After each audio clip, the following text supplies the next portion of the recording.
Welcome to the last breakfast. Please enjoy the video. In this video, I will show how to shape nails with an e-file. First, select the appropriate e-file bit for your desired nail shape, such as a barrel or cone bit. Ensure your e-file is fully charged and set to a low revolutions per minute, typically between 5,000 and 10,000 RPM, to avoid heat buildup. Always work on completely dry nails to prevent damage and ensure precise shaping.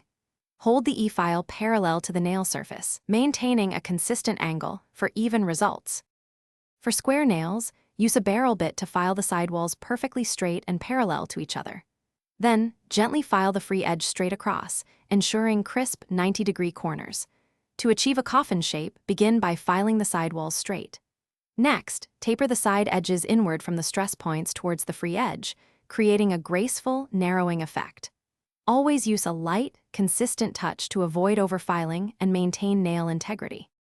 To create elegant oval or almond shapes, select a cone or tapered barrel bit. Begin by filing the sidewalls evenly, gently rounding them towards the free edge. For an oval shape, aim for a soft, symmetrical curve that mirrors the cuticle line. When shaping almond nails, continue to taper the sides, creating a gentle point at the center of the free edge. Remember to work slowly and check your symmetry frequently for the best results. After achieving your desired shape, use a fine grit sanding band to smooth any rough edges or imperfections.